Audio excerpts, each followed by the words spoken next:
Hello, this is Alisia Young, and welcome to Teach Me Freedom.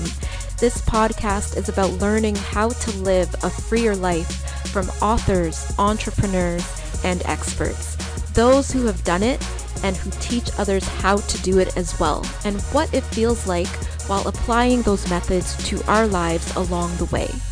Every episode will deliver resources, anecdotes, and or reviews to support you in living a more freedom-filled life. Let's jump in.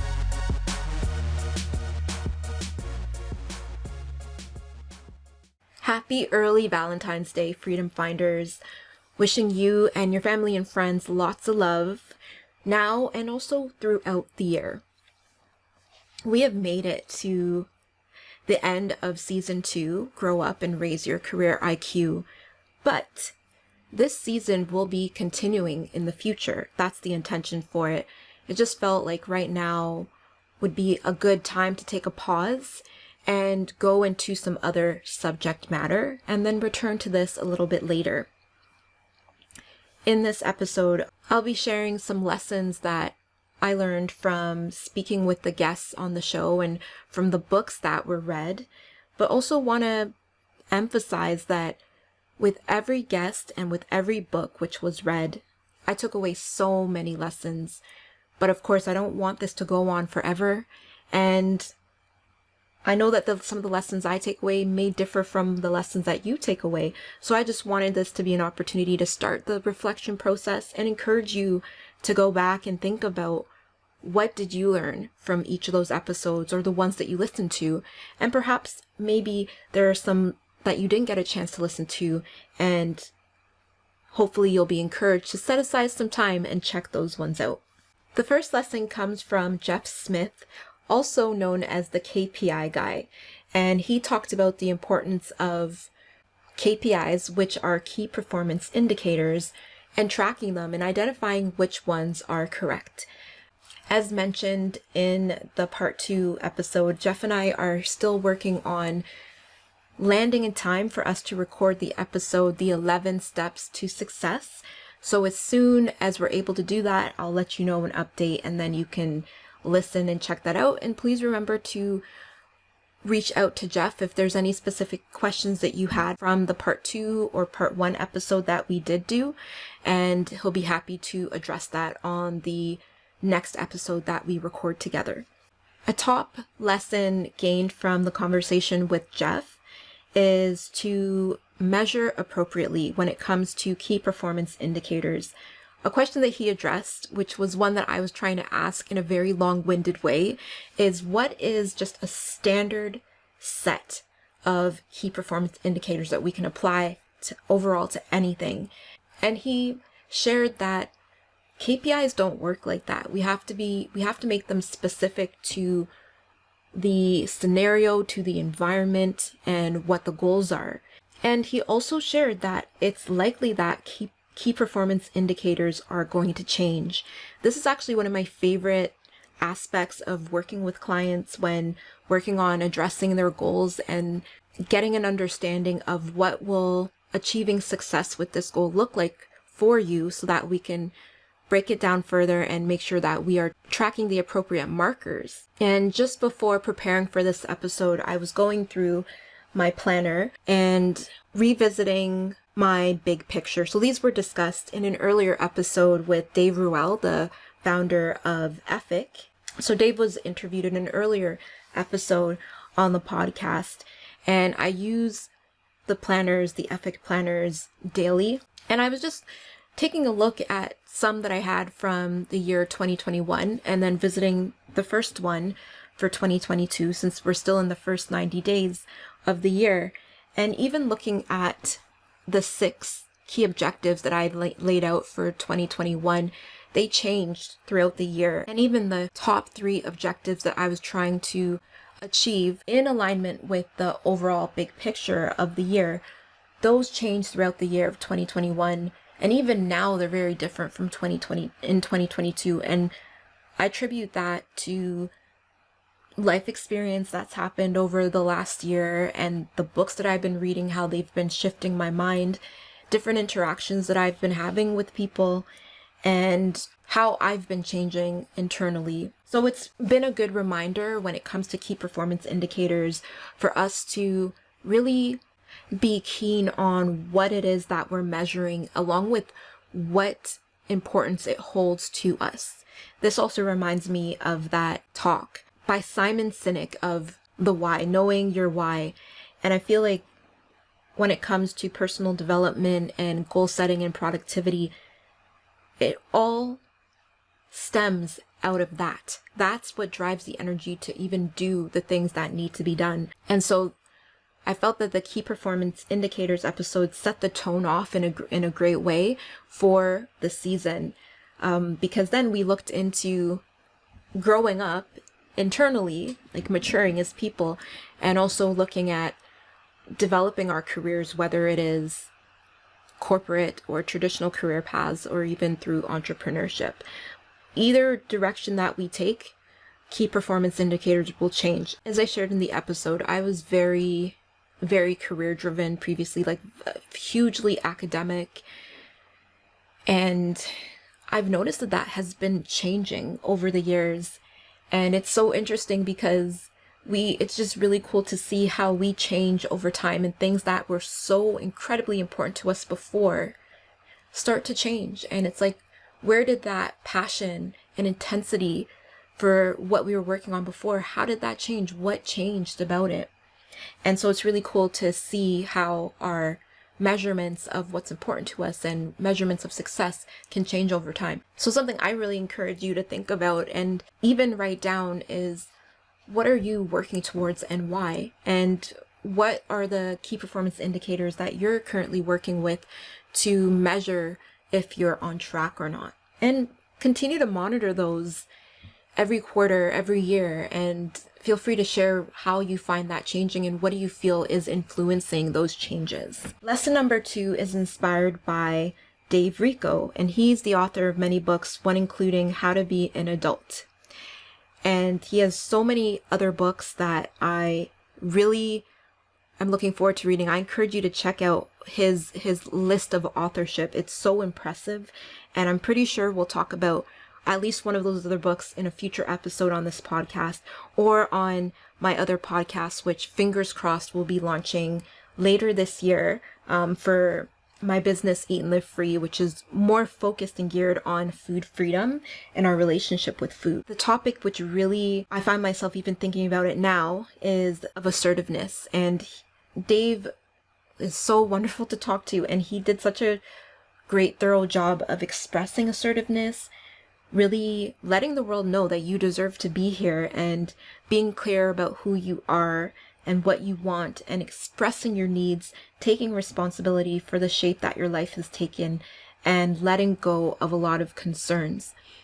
This lesson really resonated or rung true with me because for most of my life, I've operated in the default mode of being a quote-unquote nice girl, being very accommodating for others, like top-notch customer service, being that go-to person, like anything that when you look up nice girl or when you have that stereotype of nice girl, that's the default mode I operated from.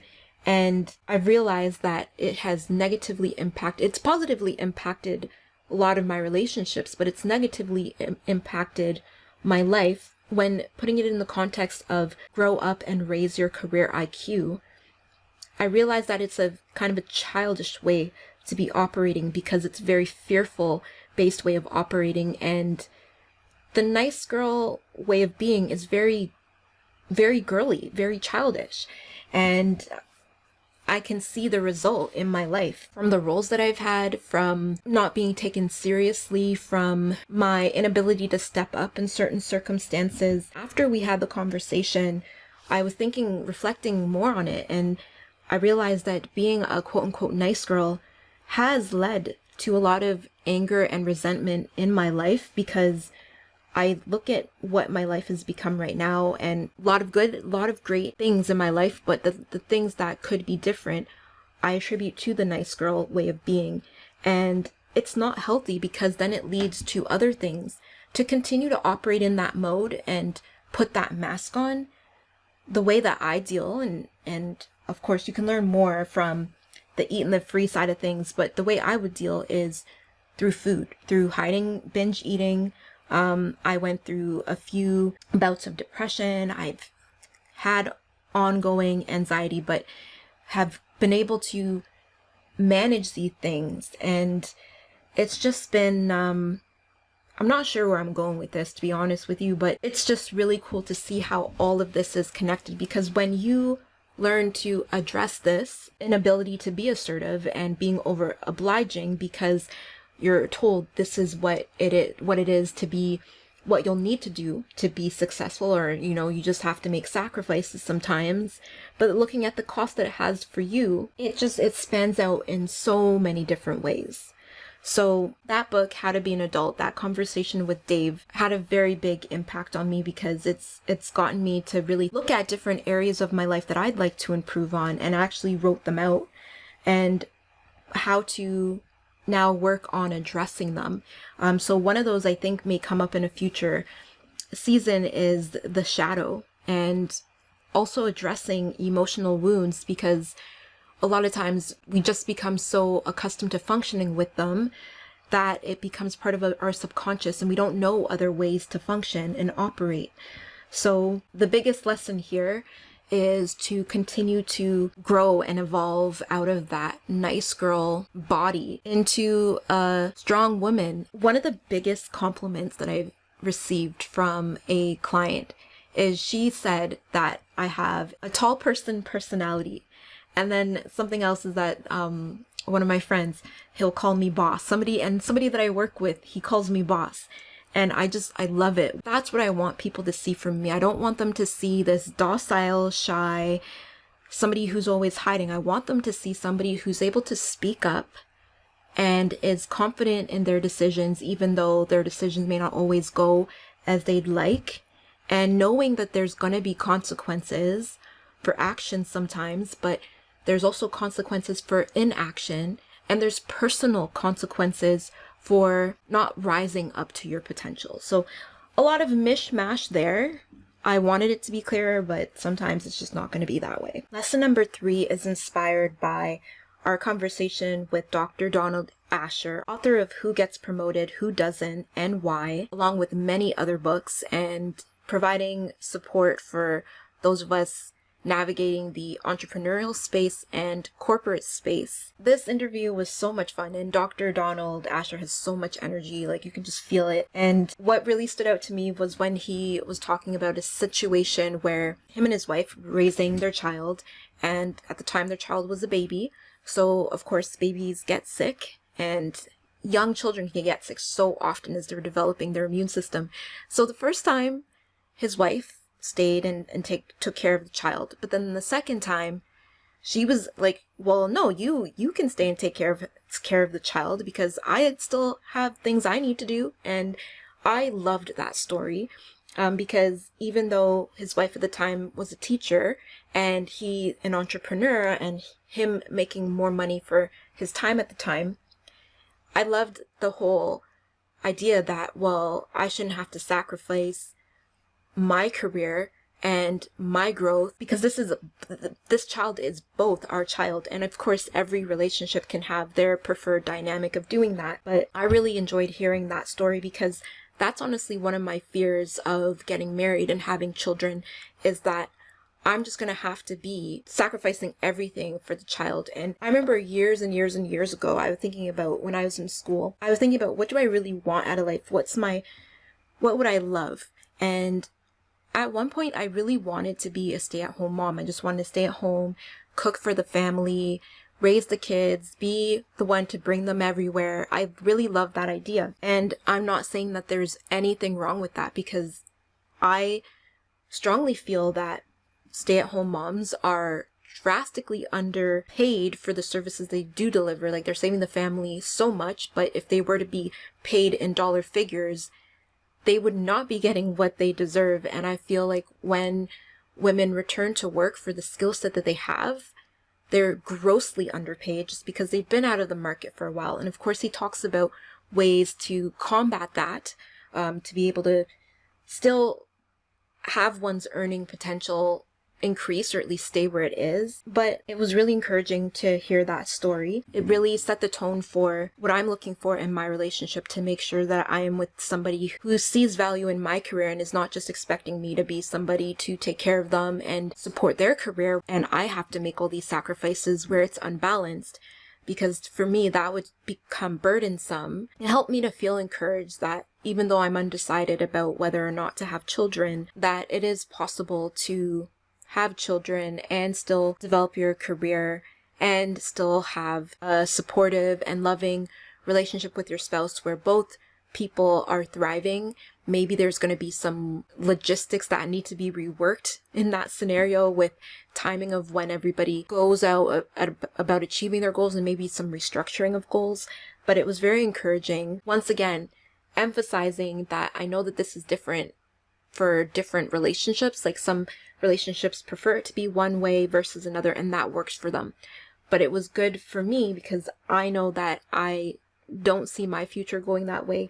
And it's good to see that there are different ways of thinking. So to tie it into the whole season of grow up and raise your career IQ, I also think that brings to mind the importance of, in a relationship, people taking care of themselves as individuals instead of completely putting their reliance on another person. And in other books that I've read, specifically focused on women's financial well-being, there's that idea of having a fund that you set aside for yourself, like where each person has their own private fund, but they also contribute to a joint fund.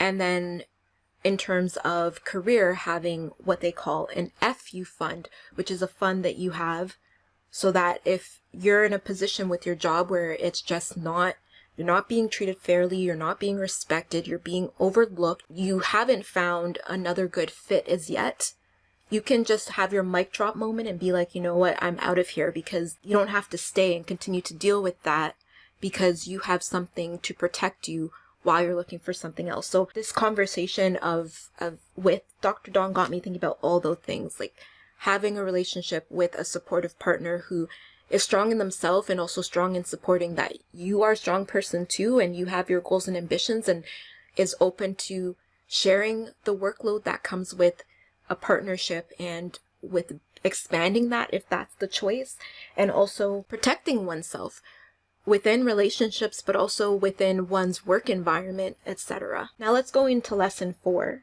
which is inspired by the book review of Corporate Confidential by Cynthia Shapiro. This book has really had an impact on me. From the time of reading this book and preparing it for the podcast episode, I have been feeling this dis-ease. There's a lot that I want to share, but I have to wait until it's a safer time to do so.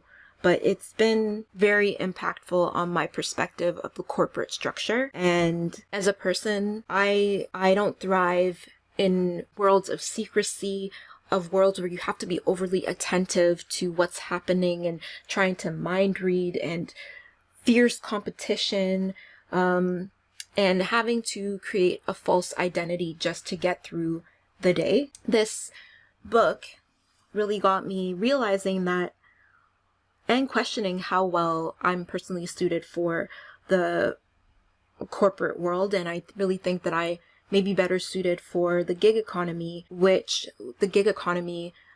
freelancing, which is a series of contract gigs, short-term gigs, and different projects. And that's kind of your career. You're spanning those out, because I'll tell you that previously, after finishing school and realizing that essentially we were really being groomed to become entrepreneurs and business owners, which I appreciate now, but I wish I knew that going in so I could have better prepared myself in many ways, and maybe come out financially stronger. Right after that, I was like, well, then I guess my goal is to find a job and work and try to become permanent with that company.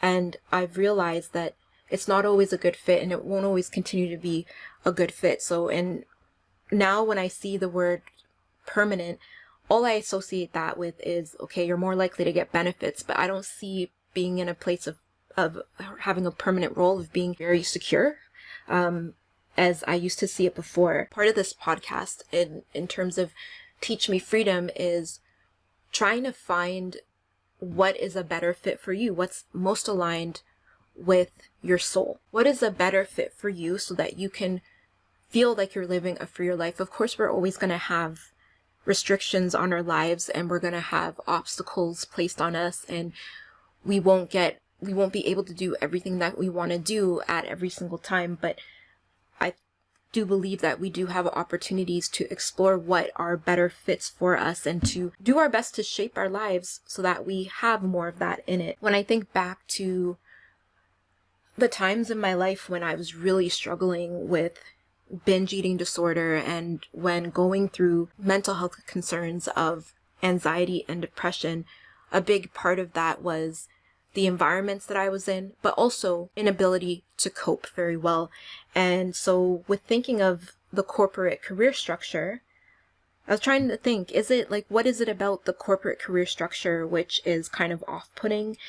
Because it depends on the company at the same time and the organizations. And then I questioned, is it just needing to be able to better cope, or what is it? And I've just realized that it's just a whole structure, and certain roles, like especially now that we are in this pandemic still, hopefully that changes more this year, really seeing what has happened with the remote world of working remotely, and especially having had the opportunity to work in office and then switch that role to remote at the very beginning of the pandemic, and then go into a different role which was all remote, and then go to another job which is completely in office, but then seeing other people in the office who have the option to work remote, but then certain roles not be able to.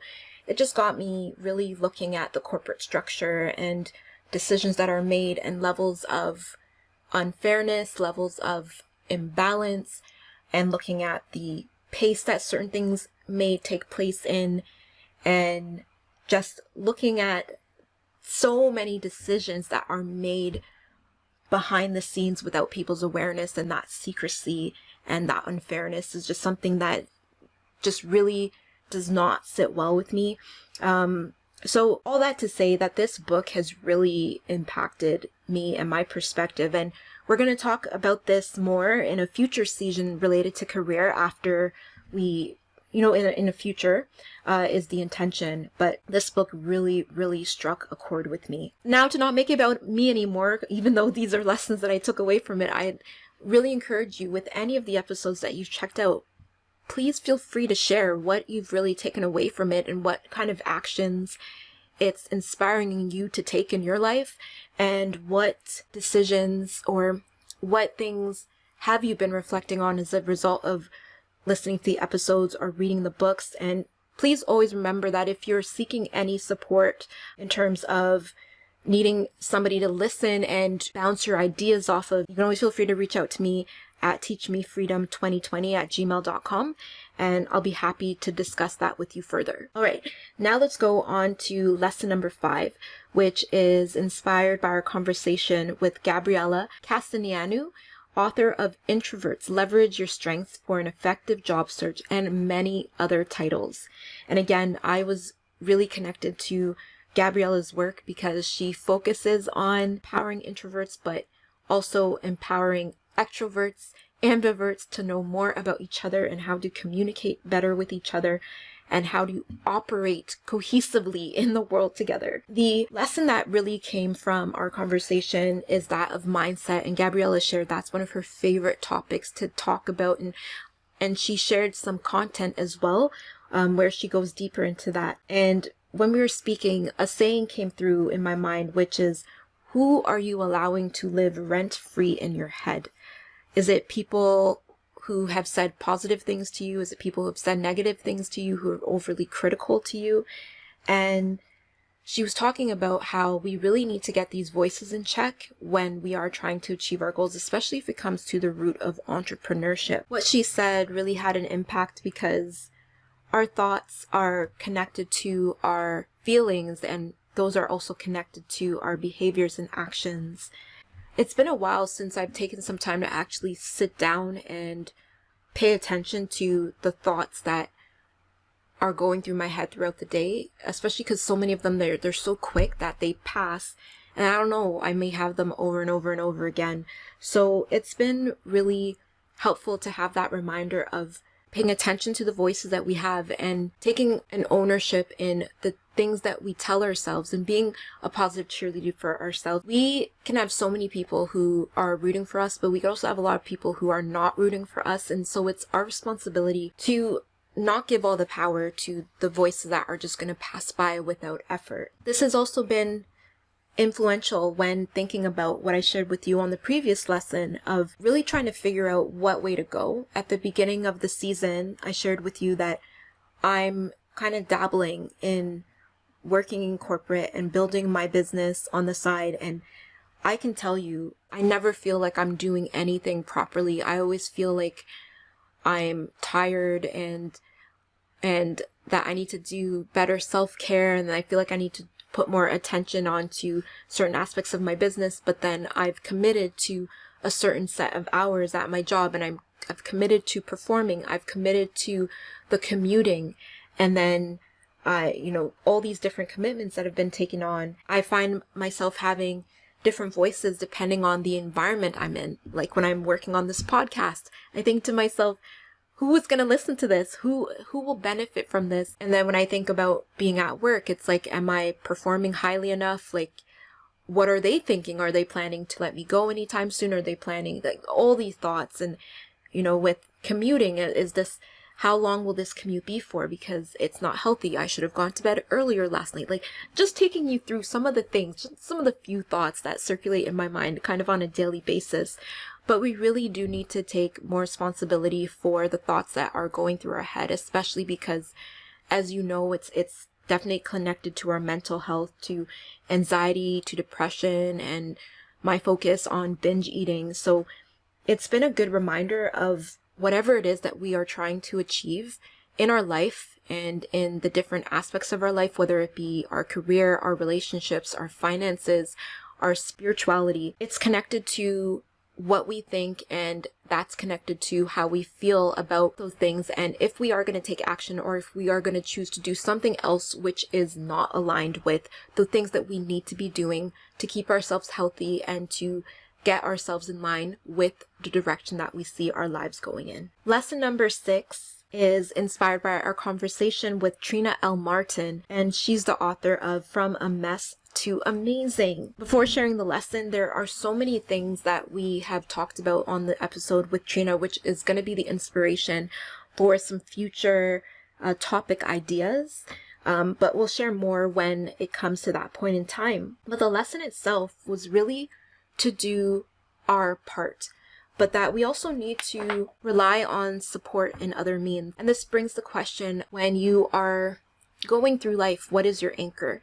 And I asked this because she shared a lot. Like when I asked different questions, she shared that prayer has been a huge source of peace for her and for getting through things and to inform her perspective on things. And I can resonate. I used to be very much myself-oriented in the thought that if I work hard, then I should be able to do certain things. If I have certain abilities, then if I follow these steps, things will definitely happen. But then I've continued to learn through life that things are happening on a spiritual level outside of my awareness, and I could either work with the spiritual laws or I can fight against them. And I've come to the place where and sometimes I have to remind myself, but I do believe that God has a bigger picture in each of our lives, and that I just remind myself I just have to do my part, and then God will work out the rest, and just believe in that and just try to be the best person I can be. And I realize that might not resonate with everybody because we all are individuals and have our different perspectives on life, but the reason I say that is because it brought the question of what anchor are you relying on when you're going through life? When you are encountering obstacles, what do you rely on to get you through, to get you back up when you've fallen, when you're discouraged, when you're frustrated? What is it that you rely on? And that has been a great reminder that we all do need anchors, whether it's your spiritual faith, whether it is certain people in your life, whether it is certain professionals in your life. This has been an ongoing conversation that I've had with my therapist for, I guess, the last few years now. And there are certain things that I share with him that have been rotating concerns over the last few years. And he constantly reminds me that all we can do is our part. You have these goals for yourself, whether it be about your relationship, about your living situation, about your financial situation. But all you can control is the things that you're doing and the things that you're learning to inform what you're doing. But you can't force things to move faster. You can't force certain things to happen. And so Trina's reminder and share that prayer is a big source of her peace and what pushes her to go on is a big lesson, because it was a good reminder for me, and it was something that I really encourage you to think about, of what helps you to keep on going when things get tough, especially on the topic of grow up and raise your career IQ. When you're having those growing pains, what keeps you pushing forward? When you're trying to make some moves in your career and things are going way slower than you'd imagine, or you had your eye on something and it went to somebody else, or you're still uncertain and you are trying to figure it out and it's just not making sense. What do you do to get you through the rough patch? So those are some lessons that came out of season 2. Thank you as always for tuning in. The fact that you tune in and listen, it really means a lot, and really hope that you gather at least one gem from every episode that you tune into. And as stated before, the plan is to do a continuation of this season in a future season, and stay tuned next week to get an introduction to what season number 3 will be about. Also, feel free to reach out to the guests on the show, check out their work, feel free to reach out to them, they'd be happy to hear from you, and feel free to reach out to me, I'd also be happy to hear from you. Always remember, Freedom Finders, to honor your time and honor your energy. Thank you so much for tuning in to this episode of the Teach Me Freedom podcast. We hope you enjoyed it and found it beneficial. Feel free to reach out to us at teachmefreedom2020@gmail.com. And if you haven't done so yet, subscribe to the show on your favorite platform for streaming content. Feel free to comment and leave a 4 or 5-star review if you feel so inclined. Connect with you next time.